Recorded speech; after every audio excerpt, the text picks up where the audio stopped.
Les filles, les jeux vidéo, le sport, où est ma valeur? C'est la question qu'on va se poser aujourd'hui. Un truc à dire? Ce sont des témoignages de vie, de foi, du quotidien, de personnes ordinaires qui ont rencontré quelqu'un. d'extraordinaire. Elles le racontent simplement au travers de podcasts vidéo.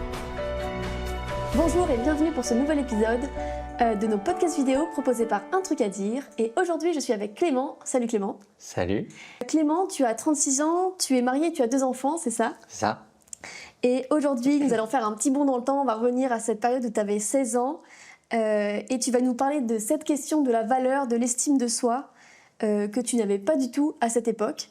Et comment ça a changé, comment ça a pu évoluer dans ta vie. Toi qui nous écoutes, ne pars pas, c'est pas une énième conférence de développement personnel. Aujourd'hui, on veut juste te présenter le témoignage de Clément. Et peut-être pour commencer, du coup, Clément, à 16 ans, comme tout adolescent, tu te poses des questions, tu commences à chercher à être accepté par les autres, à être estimé, et tu me disais que tu avais une image très négative de toi-même. Est-ce que tu peux nous raconter comment tu te voyais et voilà, qu'est-ce qui faisait ta valeur à ce moment-là?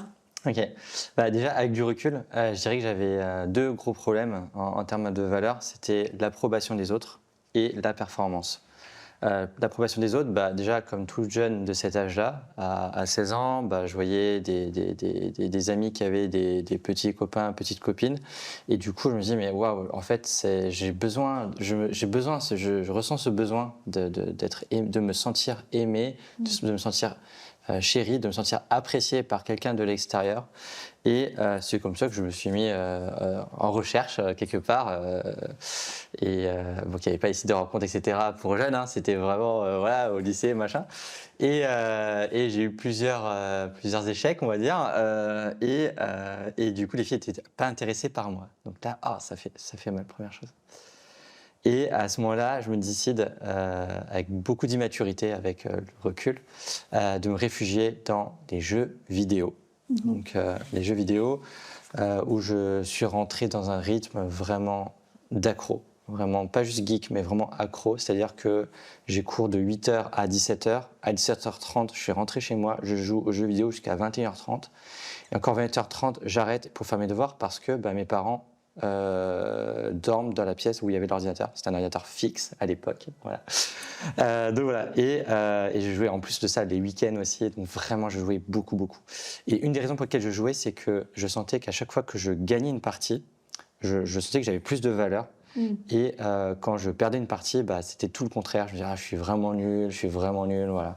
Donc c'est vraiment un système, un cercle vicieux, quoi, quelque part. Et j'ai eu le même système de pensée dans le tennis de table.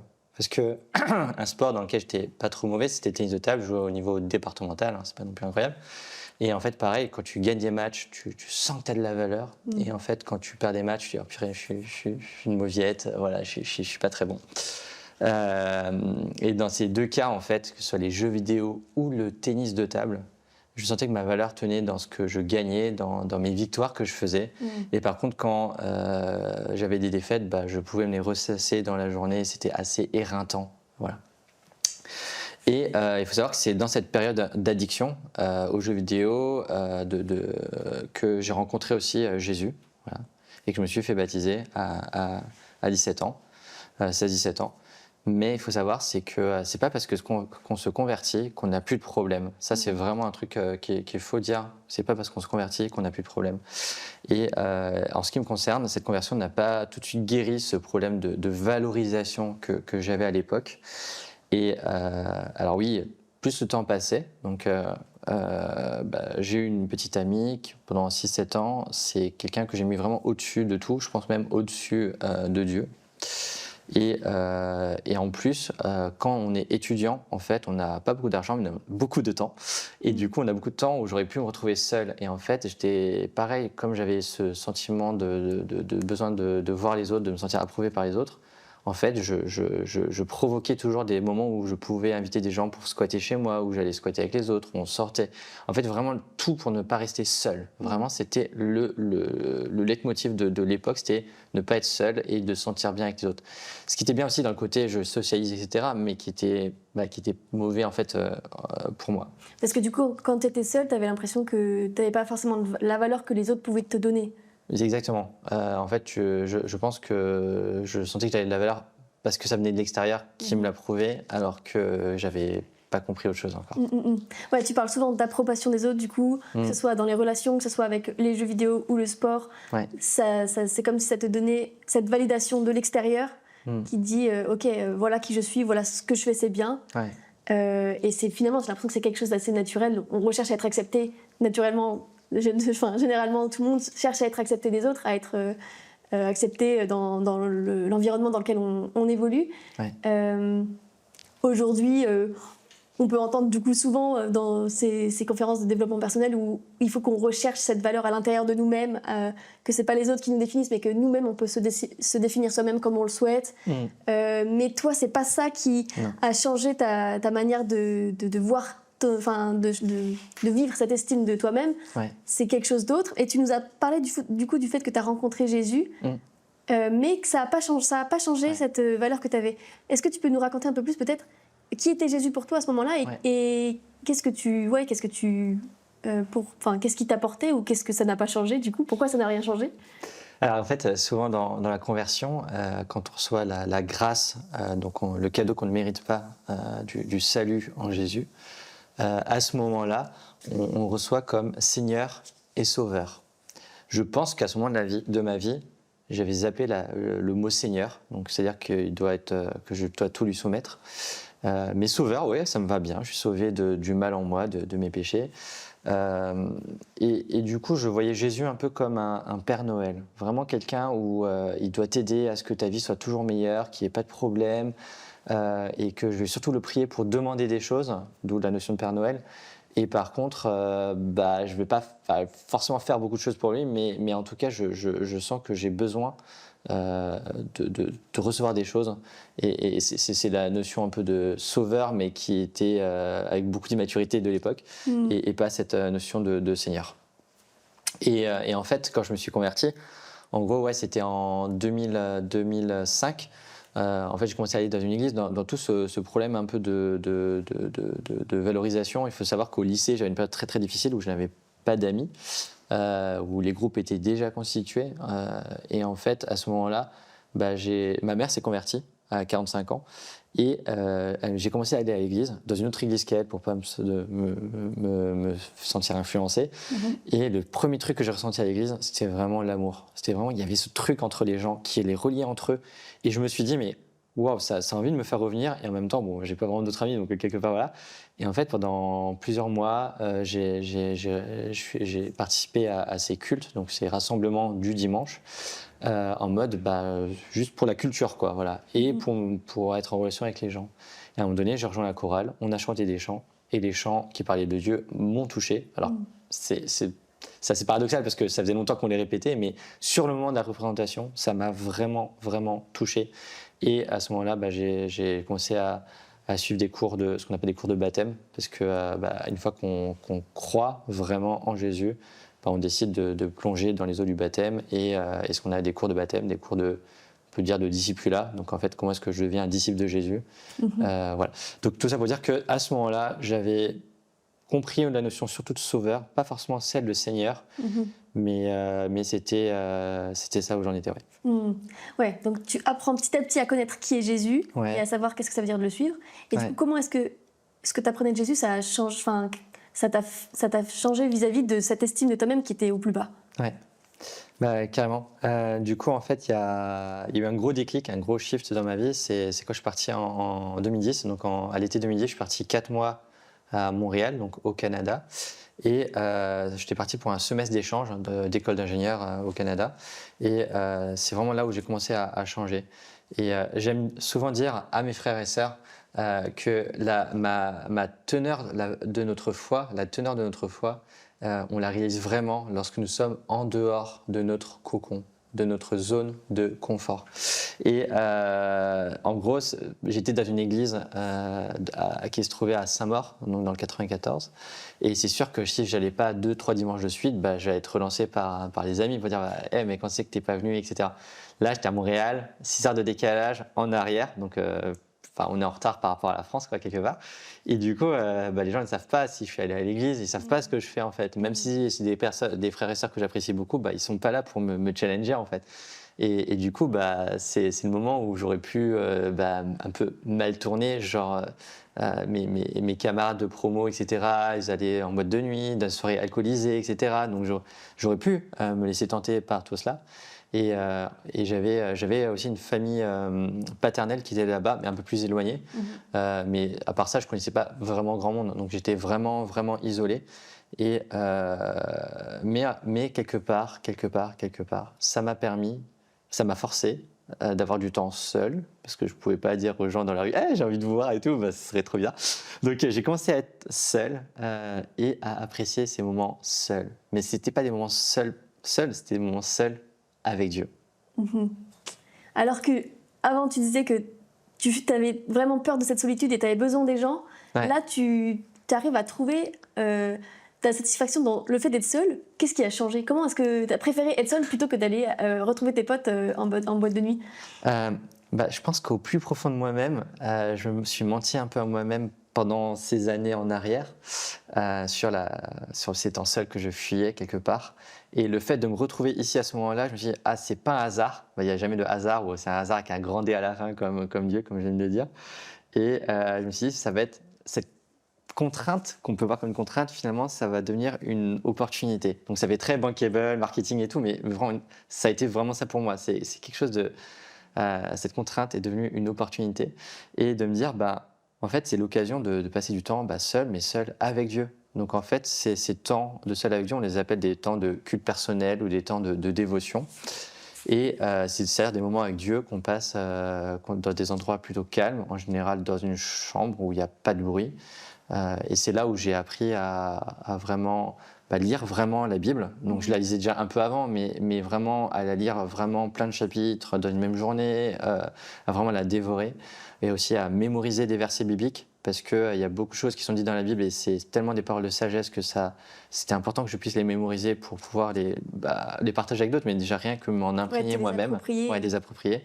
Et troisièmement, c'est plus anecdotique, mais c'est important, je suis dans le domaine de la musique aussi, de la louange envers Dieu. Et du coup, j'ai progressé à la guitare. Tous les jours, je m'entraînais à la guitare jusqu'au niveau dans lequel je suis arrivé il y a quelques années. Donc, ces temps seul avec Dieu, ils m'ont vraiment aidé à grandir à vitesse grand V dans ma relation avec Dieu. Et j'apprenais à mieux connaître Dieu et à toujours plus avoir envie de le servir. Et il faut savoir, c'est qu'en parallèle, j'avais trouvé une église locale qui était anglophone pour entraîner l'anglais avec des super amis que je me suis fait. Et en parallèle de ça, j'ai trouvé aussi un groupe de maison d'une église francophone où j'ai rencontré le pasteur et avec qui j'avais un rendez-vous une fois par mois, où il répondait à toutes les questions que je me posais à ce moment-là sur la foi. Donc pendant très longtemps, j'avais fui un peu les discussions de débat, etc. Mais justement, je suis entré vraiment plus en profondeur sur le thème, par exemple, de l'élection. Est-ce qu'on est choisi par Dieu? Est-ce que c'est nous qui choisissons Dieu? On va pas avoir la réponse aujourd'hui. Mais en tout cas, ça m'a vraiment libéré dans ma foi. Et aussi, j'ai trouvé un prof de guitare chrétien qui m'a donné plein de conseils et qui fait qu'aujourd'hui encore, je les applique. Mais bon, tout ça pour dire que j'étais tellement centré sur Dieu dans cette période de ma vie que j'étais moins centré sur moi-même, mais que je me sentais tellement mieux en fait. Et ça me fait penser à un passage dans la Bible, dans la lettre que l'apôtre Paul écrit aux Romains, dans chapitre 8, versets 15 et 16. Que je vais lire. « Et vous n'avez pas reçu un esprit d'esclavage pour être encore dans la crainte, mais vous avez reçu un esprit d'adoption par lequel nous crions « Abba, Père ». L'Esprit lui-même rend témoignage à notre esprit que nous sommes enfants de Dieu. » Et en fait, j'ai réalisé enfin à ce moment-là que ma valeur n'était pas dans la validation des autres, mais dans le fait d'être validé par Dieu, d'être enfant de Dieu, dans le fait d'être et non pas dans le fait de faire. Et du coup, qu'est-ce qui fait que tu es enfant de Dieu? Est-ce que donc tu n'as pas besoin de faire quoi que ce soit pour être enfant de Dieu? C'est juste un fait comme ça. En fait, c'est parce que j'ai mis cette foi en Dieu. Et toujours l'apôtre Paul, dans la lettre aux Éphésiens, chapitre 2, versets 8 et 9, qui dit En effet, c'est par la grâce que vous êtes sauvés, par le moyen de la foi. Et cela ne vient pas de vous, c'est le don de Dieu. Donc la grâce qui vient de Dieu, en fait, ça ne vient pas de moi. Et le verset 9, très important, ce n'est pas par les œuvres, donc ce n'est pas par mes propres œuvres, afin que personne ne puisse se vanter. Donc c'est Dieu qui est venu me chercher dans la misère dans laquelle j'étais. Il m'a transformé, il m'a restauré, et ça ne vient pas de moi. Mais il faut que je lui fasse confiance. Donc il y a aussi cette... voilà, j'ai reçu tellement cet amour de Dieu qu'ensuite je suis appelé à l'aimer en retour et à aimer mon prochain comme moi-même. Et dans le message de l'Évangile, donc de la bonne nouvelle de Jésus-Christ, on rappelle que en fait, Dieu il m'a tellement aimé qu'il a donné son Fils unique pour me sauver. Donc c'est Jésus-Christ qui est Dieu et qui s'est fait homme, qui est mort à la croix à ma place pour le mal que j'ai en moi, c'est-à-dire pour mes péchés. Et ce message de la croix, il est devenu au fil du temps beaucoup plus présent, palpable dans ma vie. Et vraiment, je n'ai pas de la valeur devant Dieu à cause de ce que je fais, mais à cause de ce que Jésus a fait pour moi en étant mort à la croix pour moi.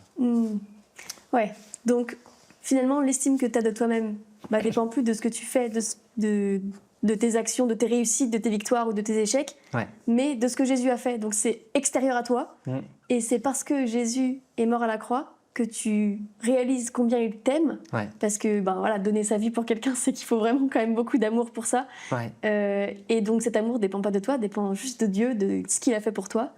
Et donc c'est pour ça que tu dis que c'est juste le fait que tu es enfant de Dieu, ça te définit qui tu es, donc tu n'as plus besoin de rechercher cette approbation, ni même de Dieu, ni même des autres. Tu peux juste vivre en réalisant que tu es enfant de Dieu et en partant de ça, quoi. Mais en fait, c'est extérieur parce que effectivement ça vient de Dieu, mais c'est aussi intérieur dans le sens où Dieu vit en nous par son esprit, et c'est ça qui me fait réaliser aussi dans tous les jours de ma vie que c'est ça. Tu vois, c'est vraiment extérieur et intérieur, mais c'est pas le intérieur dont tu parlais de la pensée du développement personnel, mais c'est vraiment intérieur, mais qui vient d'en haut et qui est en moi. Yes. Et donc tout ça, tu as réalisé un peu ça quand tu étais à Montréal, parce que du coup tu prenais ce temps pour apprendre à connaître Dieu et à savoir qui il était, ce qu'il avait fait pour toi et qui tu es en lui. Et est-ce que quand tu es rentré en France après, ça a changé quelque chose dans ton quotidien d'avant, entre guillemets? Ah ouais, c'est un shift complet sur ma vie. Vraiment, depuis, j'ai vraiment surfé sur cette vague de réveil spirituel que j'ai vécu. Donc je suis rentré en décembre 2010 en France. Et j'ai surfé sur ça avec vraiment cet amour que j'ai reçu, que j'avais envie de, comme j'ai dit, de partager aux autres, par amour pour Dieu, mais aussi pour partager aux autres, pour qu'eux aussi puissent vivre ce que j'ai vécu. Et ce qu'on appelle l'évangélisation, c'est-à-dire le fait de partager l'évangile, de partager la bonne nouvelle. En fait, on n'est pas dans le prosélytisme, on est plus dans partager ce que Jésus a fait pour nous.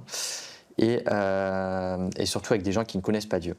Donc cette passion est encore aujourd'hui, tu vois, 14 ans plus tard, encore d'actualité. Je continue de partager cet évangile avec discernement et sagesse, faut aussi bien sûr. Et en parallèle, en 2017, j'ai vécu un séminaire qui s'appelle Soul Care, ou guérison d'âme, si on traduit en français. Et c'est là que j'ai compris en fait les notions que j'ai expliquées à tout début de notre conversation, que c'est là que j'ai compris en fait que mon identité pendant des années s'était reposée sur l'approbation des autres ou sur la performance et non pas sur le fait que j'étais enfant de Dieu. Et ça m'a permis vraiment de mettre des mots sur ce que j'avais vécu. Voilà, donc la relation d'aide, le counseling biblique, c'est des choses que les chrétiens ont vraiment besoin aussi. On n'est pas clac, on prend Jésus et tout va bien et il n'y a plus de problème. Il y a encore des problèmes, même des problèmes relationnels aussi dans la vie chrétienne. Et c'est important aussi de laisser Dieu nous guérir, et des fois Dieu nous guérit à travers des autres personnes. Ouais, et réussir à mettre des mots, du coup, ça te permet aussi de après mieux savoir l'expliquer, de le raconter. Des mots sur les mots, voilà. Ouais, c'est ça. MAX. Ouais. Et du coup, aujourd'hui, tu dis que c'est pas forcément tout réglé, enfin tout facile. Est-ce que ça t'arrive encore de douter de ta valeur et comment tu fais dans ces cas-là? Alors, dans ce séminaire de 2017 de Soul Care, il y avait 3 notions qui pouvaient nous détourner de notre véritable identité. Donc, je parlais beaucoup de l'approbation des autres et de la performance, mais le troisième, avec lequel j'ai lutté à ce moment-là en 2017 et encore maintenant, c'est surtout le contrôle. Le fait de se sentir bien parce que je contrôle les événements, parce que je contrôle la situation, je contrôle ma vie quelque part. Alors qu'en fait, justement, c'est quand on perd le contrôle qu'on fait encore plus confiance à Dieu. Donc tout ce qui est approbation en fait, c'est devenu au contraire une force. C'est-à-dire qu'avant, je cherchais quelque part les autres comme des, je vais pas dire des outils, mais en tout cas pour qu'ils puissent servir le fait que je ne me sente pas seul. Mais en fait, aujourd'hui, naturellement, c'est une force que j'ai en fait. C'est que naturellement, je peux socialiser avec les gens, je peux rentrer en contact facilement, me faire des amis, etc. La performance, finalement, aujourd'hui, j'ai repris le tennis de table récemment, je perds tous mes matchs, mais il n'y a pas de souci, c'est relou sur le moment, mais voilà, je sais que ma valeur ne dépend pas de ça, et c'est cool parce que c'est 20 ans plus tard, et ça fait vraiment écho, et du coup, le tournage qu'on fait là, ça me parle, voilà. Et en plus, voilà. Par contre, le contrôle, c'est un des trucs sur lesquels je sens que je lutte encore aujourd'hui. Et comme je l'ai dit, c'est work in progress. Hein. Et d'ailleurs, voilà, si tu veux prier pour moi à ce sujet, je suis un peu plus haut, mais je ne suis pas tout en haut et je ne serai jamais tout en haut jusqu'à ce que je meure. Voilà. Donc, j'ai encore beaucoup de choses à apprendre. Ouais. Ok. En tout cas, de ce que tu viens de dire, ça me fait penser, en fait, finalement, comme si finalement l'approbation des autres ou la performance, c'était juste, si on était un peu un arbre, avant c'était ton tronc, et du coup quand tu y arrivais pas, c'était comme si ton arbre s'effondrait parce que le tronc était atteint. Ouais. Alors que là maintenant c'est juste des branches, et du coup si c'est coupé à un moment donné, si tu perds un match, ça peut faire mal, mais en fait la branche elle va repousser, c'est pas grave, ça atteint pas l'arbre. Ouais. Et comme c'est maintenant ton tronc, c'est Jésus, et c'est qui et tu es en Jésus. C'est la fondation. Ouais. Et ça bouge pas, et du coup ton arbre reste solide finalement. Est-ce que tu aurais un truc à dire pour conclure pour nos auditeurs? Ouais, alors un truc ou plusieurs trucs. Chers amis déjà qui nous regardez, qui nous écoutez, déjà arrêtez de vous estimer en fonction d'échelle de valeur. Donc ça, c'est vraiment la performance. À chaque fois, sinon vous allez dire mais je suis bien seulement si j'atteins tel niveau ou tel niveau dans différents domaines de ma vie. Donc ça, attention à la performance, parce que en fait, ces échelles de valeur, à chaque fois, vous allez vous comparer ou même comparer les uns aux autres, et chacun est différent, et ça va vous épuiser. Une autre chose aussi que j'aimerais dire, c'est arrêter aussi de chercher à plaire et à chercher à être approuvé par les autres. Parce qu'en fait, il y aura toujours quelqu'un qui ne sera pas forcément d'accord, qui vous aimera un peu moins, etc. Et c'est quelque chose qui est plus facile à dire qu'à faire. Mais la Bible dit dans le psaume 139, donc c'est un poème, que nous sommes une créature merveilleuse aux yeux de Dieu. Voilà. Je te loue de ce que je suis une créature si merveilleuse. Tes œuvres sont admirables et je le reconnais bien. Et enfin, arrêtez de chercher à contrôler le cours des événements. Le Dieu souverain, donc le Dieu qui contrôle tout, et c'est mieux que vous ce qui est bien pour vous.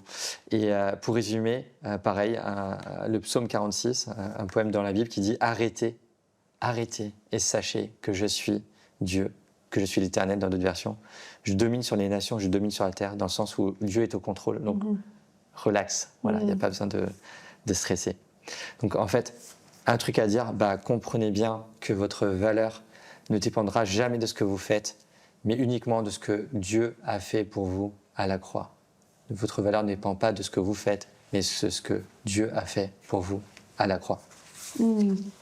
Et est-ce que pour peut-être les personnes qui nous écoutent et qui sont touchées par ça, ou qui galèrent avec les mêmes questions, tu aurais un défi à donner, quelque chose de pratique avec quoi ils peuvent repartir? Ouais, posez-vous la question, en fait, déjà, essayez d'identifier, vous, dans votre vie actuelle, dans votre saison actuelle de votre vie, est-ce que vous luttez plutôt avec l'approbation des autres, plutôt la performance, plutôt le contrôle, ou peut-être un peu des trois, mais il y a forcément un des trois sur lequel je pense qui est plus prégnant, plus présent dans votre vie. Et après, de trouver des réponses dans la Bible, de trouver ce que la Bible dit à ce sujet. Par exemple, si ton problème c'est l'approbation des autres, essaie de réfléchir déjà d'où est-ce que ça vient. Est-ce qu'il y a quelque chose qui s'est passé qui fait que tu te sens comme ça?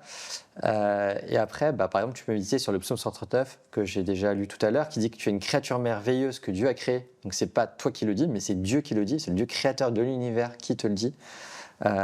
Parce que tu as été créé à l'image de Dieu, et que tu es une créature merveilleuse de Dieu, et que Dieu est ton créateur. Donc en fait, quand tu te regardes dans le miroir, Dieu t'a fait comme ça, et c'est ok, il t'aime comme ça. Donc tu n'as pas besoin de chercher à porter des masques, à être ce que tu n'es pas pour plaire aux autres. Non, tu peux vraiment être délivré de ce piège et vivre la véritable liberté qui se trouve en Jésus. Voilà. Merci Clément pour ce témoignage, merci d'avoir partagé tout ça avec vous, avec nos auditeurs. Et voilà, si ce témoignage vous a touché, si vous avez des questions, si vous avez des remarques ou envie d'aller plus loin encore dans ces questionnements, je vous encourage à laisser des commentaires, à partager, à nous envoyer un message sur Instagram. Ou, si ce témoignage vous a parlé et vous a encouragé, alors partagez-le avec des amis, partagez-le avec des gens qui peut-être galèrent avec les mêmes questions. Et nous, en tout cas, on se dit à bientôt pour un prochain témoignage.